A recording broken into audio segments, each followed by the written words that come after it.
नमस्कार दोस्तों, मेरा नाम है रवि यादव और मैं आप सभी को प्राचीन भारत का इतिहास पढ़ा रहा हूं और बहुत बेहतरीन ढंग से आप पढ़ रहे हैं। हर वीडियो में बहुत प्यार दे रहे हैं। बहुत बहुत धन्यवाद आप सभी का। बच्चों, मैंने आपसे वादा किया था प्राचीन भारत का इतिहास कंप्लीट करवा दूंगा, तो कंप्लीट करवा दूंगा। आप इस नोट्स का ऑर्डर तो दे रहे हैं, ठीक है, लेकिन बच्चों ये है कि जब भी आप पेमेंट करें और उसके बाद एड्रेस दें, पिन कोड सही भेजिए। पिन कोड अपना जो प्रॉपर पिन कोड है, जहां पर डाक के द्वारा आपके एरिया में अगर पार्सल पहुंच जाए, वो वाला पिन कोड दीजिए और 2 अल्टरनेटिव नंबर दीजिए। कई बच्चों के पार्सल वापस आए, हमको दोबारा भेजना पड़ रहा है। तो ये क्लास नोट्स आपको मिल जाएंगे, बेहतरीन क्लास नोट्स। कंप्लीट जीएस का भी क्लास नोट्स अवेलेबल है। अगर जीएस के क्लास नोट्स आपको चाहिए तो आप 7888774245 पर आप कॉन्टेक्ट कर लीजिए। कंप्लीट जीएस मात्र 1000 रुपये में मिल जाएगा, प्लस 50 रुपये पार्सल चार्ज। ये कंप्लीट क्लास नोट्स अगर आप प्रिंट आउट करवाएंगे बच्चों, तो 3-3.5 हजार के आसपास आपको इसका चार्ज लगेगा, लेकिन ये मात्र 1000 रुपये में दे दिया जा रहा है। हम बल्क में करवाते हैं तो हमें सस्ता पड़ा है, और जितनी लागत लगी है उतनी ही आपसे ली जा रही है। मकसद यही है कि ये नोट्स आपके घर घर पहुंचे और श्री एजुकेशन का ब्रांड, श्री एजुकेशन का नाम उस पर लिखा हो, ये खुशी होती है। अगर मात्र प्राचीन भारत के इतिहास चाहिए, वो भी अवेलेबल है, 149 में मिल जाएगा, और 25 रुपये पार्सल चार्ज इंडियन डाक के द्वारा लगेगा। व्हाट्सएप नंबर पे कांटेक्ट करके आप पा सकते हैं। पीडीएफ श्री एजुकेशन एप्लीकेशन पर है, ले लीजिएगा। देखिए भैया, दक्षिण भारत का इतिहास हम पढ़ा रहे हैं। दक्षिण भारत के इतिहास में हम आज पढ़ाएंगे आपको पल्लव वंश। आज हम आपको पल्लव वंश, दक्षिण भारत के इतिहास को 2 भागों में आपने पढ़ना था, मैंने बताया था। पहला जो टाइम था 100 ईसा पूर्व से लेकर 200 ईस्वी तक, 300 वर्षों का जो टाइम पीरियड है, जिसे संगम काल कहा जा रहा है। आपने यहाँ पर पढ़ा चेर वंश पढ़ा, आपने यहाँ पर पढ़ा चोल वंश पढ़ा, और आपने यहाँ पांडे वंश पढ़ा, पांडे वंश पढ़ा। इन तीनों वंशों को पढ़ लिया। अब उसके बाद डायरेक्ट आपको छलांग लगानी है 500 ईस्वी। 500 ईस्वी से 1200 ईस्वी के बीच में दक्षिण भारत में क्या हो रहा था, वो आपको जानना है। बाकी जानने की आपको जरूरत नहीं है। बेहतरीन क्लास नोट्स हैं, कोई भी टेंशन मत लीजिए। देखिए, पल्लव वंश सबसे पहले पढ़ेंगे भैया। पल्लव वंश थोड़ा सा समझा दे रहा हूं।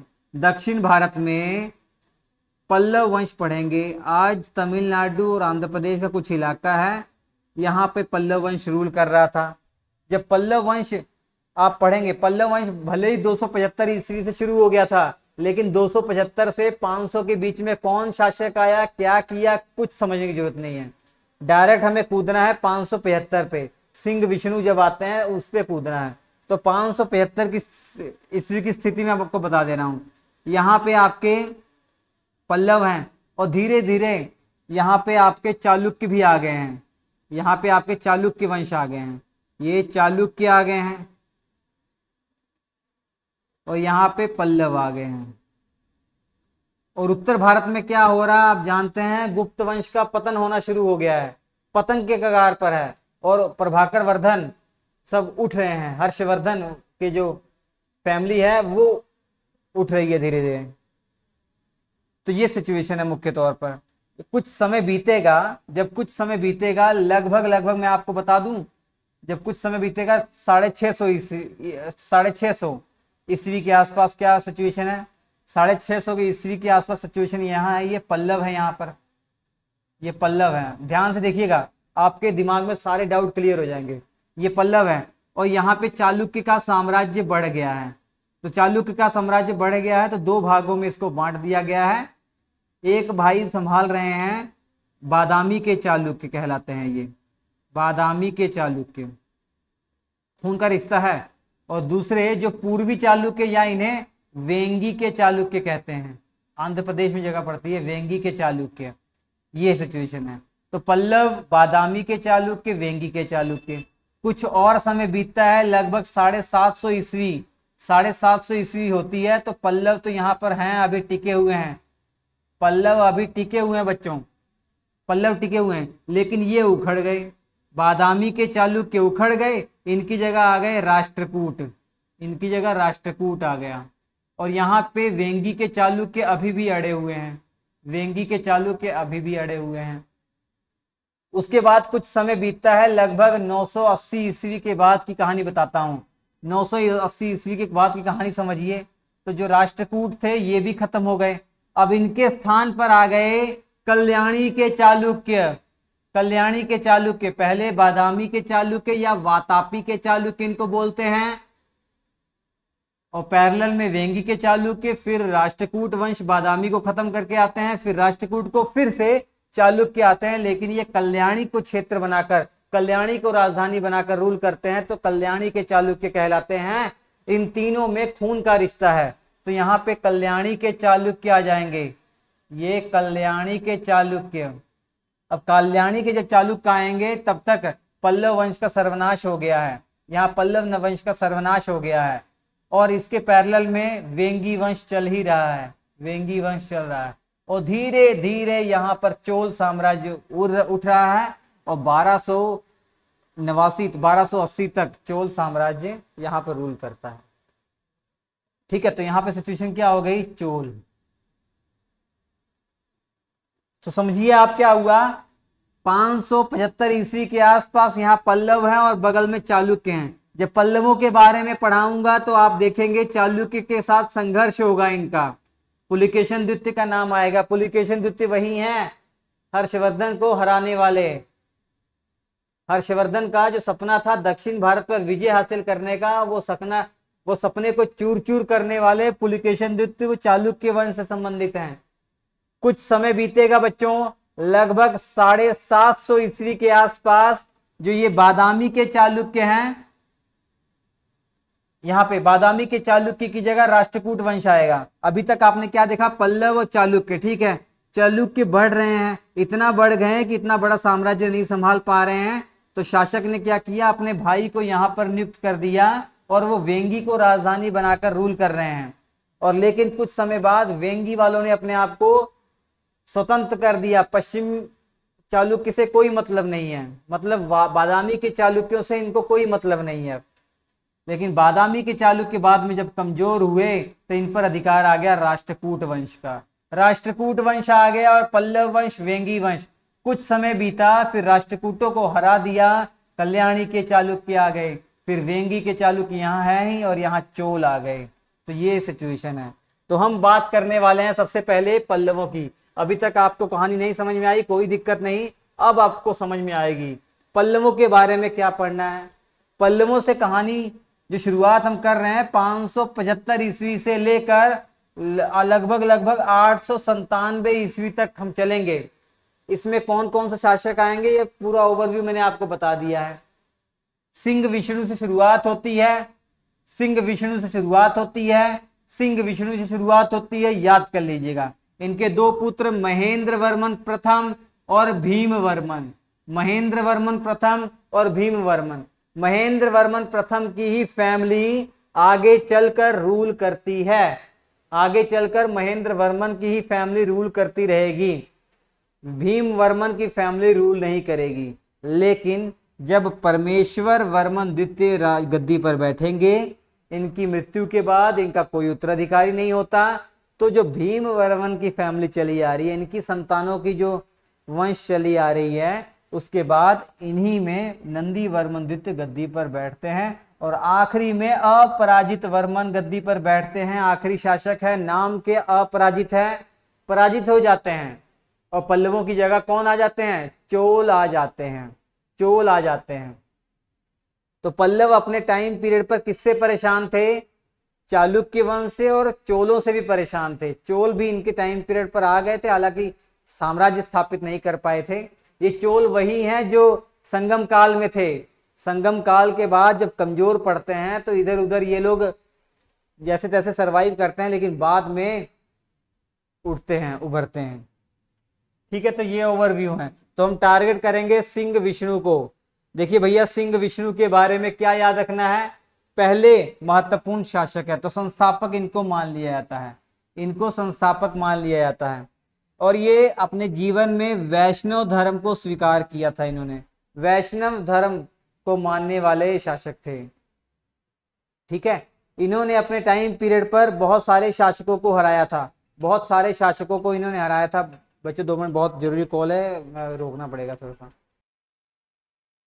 हाँ चलिए, तो ये वैष्णव धर्म को मानते थे सिंह विष्णु, ये बहुत इंपॉर्टेंट है। अपने टाइम पीरियड पर इन्होंने चोलों को हराया, पांड्यों को हराया, सिंघल को हराया और भी कई वंशों को हराया। उसके बाद इन्होंने चोल मंडलम पर अधिकार कर लिया। तो इनका मुख्य अधिकार, मुख्य क्षेत्र कौन सा था? तमिलनाडु, आंध्र प्रदेश का जो तटीय इलाका है, इस पर इन्होंने रूल किया। और महत्वपूर्ण बात आपको क्या याद रखनी है सिंह विष्णु के बारे में बच्चों? धारावी का नाम आपने सुना होगा, बहुत बड़े महाकाव्य के रचयिता हैं धारावी। वो महाकाव्य कौन सा है? किरातार्जुनीय। किरातार्जुनीय ये बहुत बड़ा महाकाव्य है जिसके रचयिता धारावी हैं। धारावी इनके दरबार में रहते थे। पल्लवों के दरबार में, सिंह विष्णु के दरबार में धारावी रहते थे, बहुत महत्वपूर्ण है। और सिंह विष्णु के टाइम पीरियड पर और क्या महत्वपूर्ण हुआ? इन्होंने महाबलीपुरम, जो तमिलनाडु में पड़ता है, जिसे पहले मामल्लपुरम भी कहा जाता था, यहाँ पे एक बहुत प्रसिद्ध मंदिर बनवाया, वाराह मंदिर। वाराह मंदिर विष्णु भगवान के ही रूप है। वाराह मंदिर का निर्माण किसने करवाया था? किसके टाइम पीरियड पर हुआ था? महाबलीपुरम में। तो सिंह विष्णु का नाम आप जरूर याद रखिएगा। सिंह विष्णु के बाद इनके पुत्र महेंद्र वर्मन गद्दी पर बैठते हैं। महेंद्र वर्मन, सिंह विष्णु के महेंद्र वर्मन, एक पुत्र भीम वर्मन भी है, वो गद्दी पर नहीं बैठते, उनकी संतानें गद्दी पर नहीं बैठती, लेकिन उनकी कई पुश्तें जो गुजर जाती हैं तब वो शासन में आते हैं, वो बताऊंगा। अब महेंद्र वर्मन प्रथम के बारे में बहुत सारी बातें याद रखनी है। ये किसके समकालीन थे? पुलिकेशन द्वितीय के समकालीन थे। और उत्तर भारत में हर्षवर्धन है। तो 600 से 630 ईस्वी तक इनका शासन रहता है। टाइम पीरियड कौन याद करता है भाई? टाइम पीरियड कौन पूछता है? कोई नहीं पूछता, याद नहीं रखना है। ये इसलिए बताया गया ताकि दिमाग में आपके ये कहानी पूरी आ जाए कि अच्छा, जब ये दक्षिण भारत में है तो उस समय चालुक्य वंश के जो शासक पुलिकेशन द्वितीय हैं, और उत्तर भारत में जो थानेश्वर था वहां पे हर्षवर्धन है। उन्होंने अपना साम्राज्य बढ़ा लिया। ठीक है, तो ये दिमाग में होना चाहिए। महेंद्र वर्मन की खासियत यह है कि बहुत बड़े चित्रकार थे, बहुत बड़े चित्रकार थे। इसके अलावा संगीतज्ञ भी थे। इन्होंने संगीत की शिक्षा जानते किससे ली है? रुद्राचार्य से ली है। एग्जाम में ये पूछा गया है। रुद्राचार्य ने इनसे संगीत, मतलब रुद्राचार्य से इन्होंने संगीत की शिक्षा ली है। ये चित्रकार थे, इसके कुछ प्रमाण हैं। जी हाँ, प्रमाण है। कई गुफाओं में इन्होंने नटराज की तस्वीर बनाई है। नटराज, शिव, नटराज की चित्र बनाए हैं इन्होंने, महेंद्र वर्मन ने। ठीक है, शुरुआत में बच्चों ये जैन धर्म को मानते थे। शुरुआत में जैन धर्म को ये मानते थे, जैन धर्म को। लेकिन बाद में इन्होंने शैव धर्म को अपना लिया। शैव धर्म को अपना लिया किसके साथ? किसके संपर्क में आकर, किसके प्रभाव के कारण? संत थे एक, इनका नाम था अप्पर। संत अप्पर के प्रभाव में जब आए तो इन्होंने शैव धर्म को अपना लिया। इनके पिता वैष्णव धर्म से संबंधित थे और ये पुत्र शैव धर्म से संबंधित हैं। ठीक है, और चालुक्य और पल्लवों के बीच में जो संघर्ष है इन्हीं के टाइम पीरियड पर शुरू हो गया। इनके टाइम पीरियड पर चालुक्य के जो शासक थे वो पुलिकेशन द्वितीय थे। पुलिकेशन द्वितीय चालुक्यों के शासक थे, उस समय चालुक्य वंश के शासक थे। कारण क्या था? जो उपजाऊ वाला जो क्षेत्र है ना दक्षिण भारत का, उस पर अधिकार सब करना चाहता था। दो नदियों के बीच का जो क्षेत्र होता है, दोआब क्षेत्र कहलाते हैं, उस क्षेत्र पर अधिकार करना चाह रहे थे। और इसके अलावा इनके बारे में बच्चों आपको याद रखना है, महेंद्र वर्मन के बारे में, कि इन्होंने एक हास्य ग्रंथ की रचना की थी जिसमें बौद्ध धर्म का मजाक उड़ाया था। वो हास्य ग्रंथ कौन था? मत विलास प्रहसन। इस हास्य ग्रंथ का नाम था मत विलास प्रहसन। ठीक है, महेंद्र वर्मन ने एक हास्य ग्रंथ की रचना की थी, मत विलास प्रहसन। इसके अंदर बौद्ध धर्म का मजाक उड़ाया था। और इसके अलावा इसी ग्रंथ के अंदर महेंद्र वर्मन ने पुलिस और न्याय विभाग में जो भ्रष्टाचार हो रहा था उसकी ओर भी ध्यान दिया था, उसकी ओर भी संकेत किया था इसी ग्रंथ। ठीक है, याद रखेंगे। और दक्षिण भारत वाले क्षेत्र में आपने देखा बहुत सारे मंदिर हैं जो पत्थरों को काटकर बनाए गए हैं, और ये कला जो है शुरुआत इन्हीं के टाइम पीरियड पर हो जाती है। महेंद्र वर्मन के टाइम पीरियड पर चट्टानों को काटकर मंदिर बनवाने की जो कला है वो शुरू हो जाती है। ठीक है, और इनके द्वारा जो अभिलेख लिखवाए गए हैं उसमें व्यास और वाल्मीकि की बहुत प्रशंसा की गई है, बहुत प्रशंसा की गई है। इसके बाद गद्दी पर बैठते हैं नरसिंह वर्मन, सबसे पावरफुल शासक, पल्लव वंश के सबसे पावरफुल शासक नरसिंह वर्मन है। 630 ईस्वी से 668 ईस्वी तक रूल करते हैं। इतने पावरफुल थे कि पुलिकेशन द्वितीय को हराकर उनको मार दिया। पुलिकेशन द्वितीय चालुक्य वंश से संबंधित थे, उनको हराया, उनको मार डाला और एक उपाधि ग्रहण की, वातापी कोंड। किन्होंने? नरसिंह वर्मन प्रथम ने, नरसिंह वर्मन प्रथम ने। ये पुलिकेशन द्वितीय वही थे जिन्होंने हर्षवर्धन को हरा दिया था, और आज ऐसी सिचुएशन आ गई थी कि नरसिंह वर्मन प्रथम से वो हार गए। हारे ही नहीं, अपनी जान भी गंवा बैठे थे, महत्वपूर्ण। तो नरसिंह वर्मन ये पहलवान थे, बहुत बड़े, बहुत अच्छे पहलवान थे, इसीलिए तो इन्हें महामल्ल भी कहते हैं, महामल्ल भी कहते हैं। इन्हीं के टाइम पीरियड पर ह्वेनसांग जो है चीनी यात्री दक्षिण भारत में आया था, कांचीपुरम में आया था। ठीक है, इन्हीं के टाइम पीरियड पर दक्षिण भारत में आया था, इनके शासन में, इनके साम्राज्य में भी आया था। पल्लवों के सबसे सर्वशक्तिमान जो शासक थे यही थे। ठीक है, और इन्हीं के टाइम पीरियड पर, इन्हीं के समय में एक बहुत बड़े जो लेखक कह सकते हैं, कवि कह सकते हैं, दंडी, वो भी थे। इनकी एक रचना है दश कुमार चरित। दश कुमार चरित किसकी रचना है? दंडी। और ये दंडी इन्हीं के टाइम पीरियड के हैं, इन्हीं के टाइम पीरियड के। ठीक है, अब मैं आपको बता दूं बच्चों, पुलिकेशन द्वितीय को हराया इन्होंने, और जो पुलिकेशन द्वितीय की राजधानी थी वातापी, या जिसे बादामी भी कहते हैं, कर्नाटक में है बादामी, इस पर अधिकार कर लिया, इस पर अधिकार कर लिया। और इस युद्ध में पुलिकेशन द्वितीय की मृत्यु हो गई थी, पुलिकेशन द्वितीय की मृत्यु हो गई थी। और इसी कारण तो इन्होंने वातापी कोंड की उपाधि ग्रहण कर ली। तो वातापी कोंड की उपाधि ग्रहण करने वाले शासक कौन थे अगर मैं आपसे पूछूंगा तो आप क्या बताएंगे? नरसिंह वर्मन। तो नरसिंह वर्मन के बारे में ये सभी महत्वपूर्ण जानकारी आपको याद रखनी है। इसके अलावा जब इन्होंने वातापी कोंड की उपाधि ग्रहण की तो इन्होंने क्या किया, वातापी के अंदर जो जीता हुआ था कल्याणी का जो क्षेत्र वातापी, वहां पर एक मंदिर बनवाया, मल्लिकार्जुन मंदिर, मल्लिकार्जुन का मंदिर बनवाया, और वहां एक स्तंभ गड़वाया जो विजय स्तंभ के नाम से प्रचलित है, विजय स्तंभ के नाम से प्रचलित है। बहुत बड़ी उपलब्धि थी पुलिकेशन द्वितीय को हराकर उनकी राजधानी पर अधिकार कर लेना। ठीक है, इसके अलावा इन्होंने बच्चों श्रीलंका भी अभियान किया। श्रीलंका के एक शासक थे, उनको गद्दी से हटा दिया गया था, उनको दोबारा गद्दी से बैठवाया इन्होंने ही।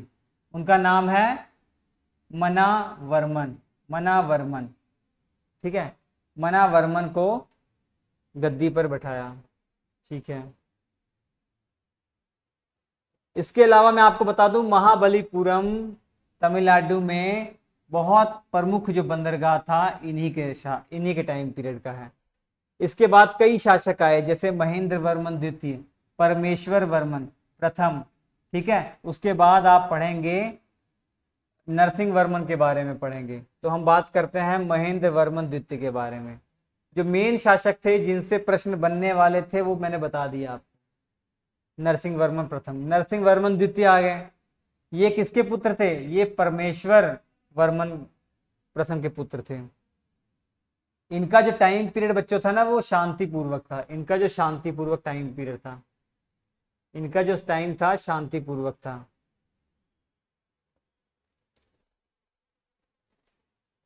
ठीक है, ये किसके पुत्र हैं मैं आपको बता दूं, ये किसके पुत्र हैं, ये बच्चों पुत्र हैं, यहाँ पर आपको दिखाई दे रहा होगा परमेश्वर वर्मन के पुत्र थे। ठीक है, परमेश्वर वर्मन के पुत्र थे ये नरसिंह द्वितीय। तो इनके बारे में आपको नहीं पढ़ना है, महेंद्र वर्मन द्वितीय, परमेश्वर वर्मन के बारे में नहीं पढ़ना है। अब डायरेक्ट आप आएंगे नरसिंह द्वितीय के बारे में।